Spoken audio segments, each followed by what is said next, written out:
মহিলা তৃণমূলের সভাপতি পদ থেকে ইস্তফা মালা রায়ের। দলনেত্রী মমতা বন্দ্যোপাধ্যায়কে উদ্দেশ্য করে চিঠি, ইস্তফায় অবিলম্বে অনুমোদন দেওয়ার আর্জি।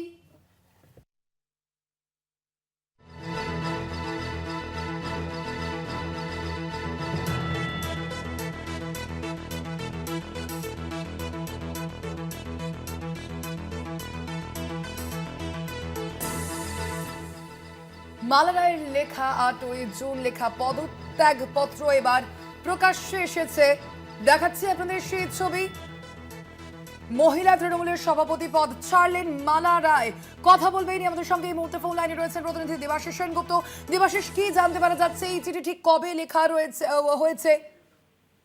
দেখো, যতদূর এই চিঠি আমাদের হাতে এসছে, সেখানে দেখা যাচ্ছে যে 8 তারিখে, গত 8ই জুন সেই চিঠি কিন্তু দিয়েছিলেন মালা রায় দলনেত্রী অর্থাৎ মমতা বন্দ্যোপাধ্যায়কে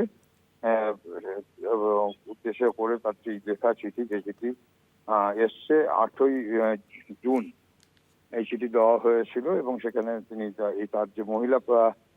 তার যে পদ ছিল, অর্থাৎ মহিলা তৃণমূল কংগ্রেসের চেয়ারপারসন হিসাবে তার যে নাম ছিল, তিনি তার ব্যক্তিগত কারণে সেই সমস্ত পদ থেকে তিনি পদত্যাগ করতে চেয়েছেন এবং তিনি সেই সময় দিতে পারবেন না, এবং তার যে দায়িত্ব, সেই দায়িত্ব থেকে তিনি অব্যাহতি চেয়েছেন। সে একটি চিঠি দিয়েছে এবং সেই চিঠি ইতিমধ্যে গতকালই কিন্তু আমাদের হাতে তার প্রকাশ পেয়েছে। এবং সেই চিঠি লেখা মালা রায়, প্রেসিডেন্ট তৃণমূল মহিলা কংগ্রেস, এবং চিঠির উদ্দেশ্য করেছিলেন যে chairperson all India Trinamool Congress, এবং সেখান থেকে তিনি তার অব্যাহতি চেয়েছেন। এবং আমরা জানি যে গতকালই কিন্তু আরেকজনকে কিন্তু সেখানে কিন্তু ঘোষণা করা হয়েছে রাজ্য মহিলা সভানেত্রী হিসেবে। সেখানে সংসদ এবং সেখান থেকে দাঁড়িয়ে সেখানে কিন্তু যে নাম বিধায়িকা কালীগঞ্জের বিধায়িকা আলিফা আহমেদকে কিন্তু মহিলা সভানেত্রী হিসেবে, রাজ্য সভানেত্রী হিসেবে নাম ঘোষণা করেছে। অর্থাৎ বলা যেতে পারে সেই নাম ঘোষণা করার পরেই কিন্তু প্রকাশ্যে আসে এই চিঠি।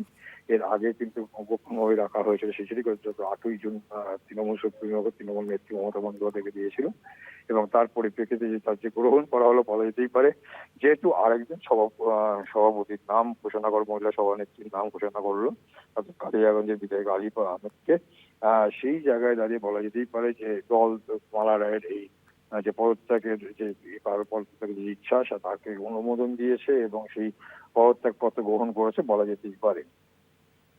ধন্যবাদ তোমায় দেবাশিস।